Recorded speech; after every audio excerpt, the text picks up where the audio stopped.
Kesadaran masyarakat Indonesia yang masih rendah terhadap kebersihan lingkungan berpengaruh besar terhadap kesehatan. Penyakit infeksi saluran pernafasan akut, ISPA, dan diare adalah dua penyakit utama yang disebabkan oleh lingkungan hidup yang kurang bersih. Untuk meningkatkan kesadaran masyarakat mengenai pentingnya kebersihan, perlu diperhatikan faktor-faktor yang mempengaruhi higienitas masyarakat.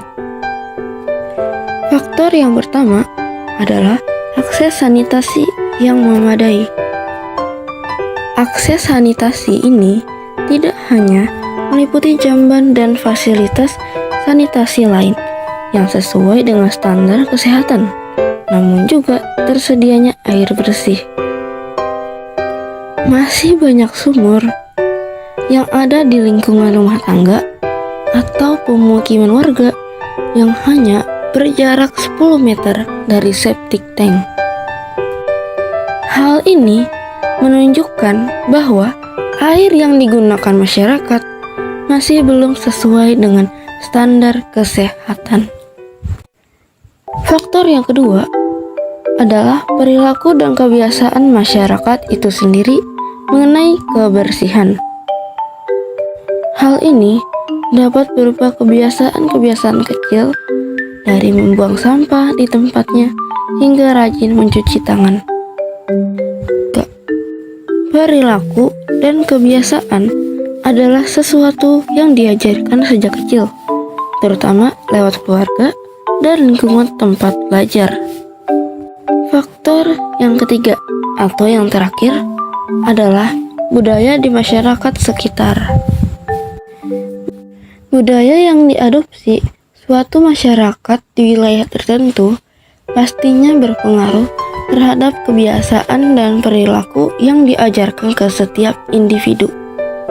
Oleh karenanya, untuk meningkatkan kesadaran masyarakat mengenai kebersihan dan kesehatan, perlu kerjasama dari berbagai macam sektor, dari pemangku kebijakan yang memegang regulasi, akademisi, pelaksana, hingga masyarakat itu sendiri.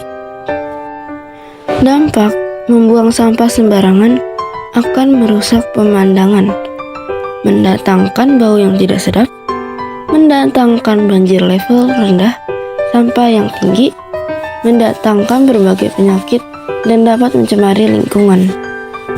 1. Membangun pengolahan air limbah.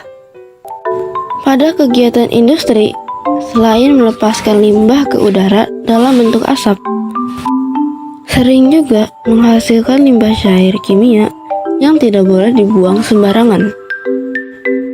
Oleh karena itu, kita harus membangun pengolahan air limbah agar ekosistem tanah dan perairan tidak rusak akibat zat kimia yang berbahaya.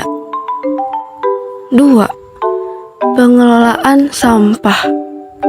Sampah terdiri dari berbagai macam jenis sampah kimia, organik dan anorganik. Sampah anorganik dan kimia umumnya lebih sulit diolah kembali. Oleh karena itu, sebaiknya kita mengurangi sampah seperti wadah plastik sekali pakai. Sampah-sampah jenis lain seperti kaca, logam, dan kertas juga bisa kita olah dengan cara didaur ulang agar menghasilkan barang lain yang dapat digunakan lagi untuk tujuan lain. Ada sebuah selokan di Jepang yang airnya sangat bersih dan jernih, hingga bisa dijadikan untuk penampungan ikan dan dapat untuk mencuci buah atau sayur. Ini adalah sungai yang ada di antara pepohonan bambu yang ada di Indonesia. Warga setempat mengadakan acara bersih-bersih di sekitar sungai dan sekitarnya. Rajin membersihkan lingkungan yang berdampak buruk. Jaga lingkungan yang sudah bersih dan dirawat. Sering bergotong royong untuk membersihkan lingkungan. Jaga kebersihan adalah sebagian dari iman.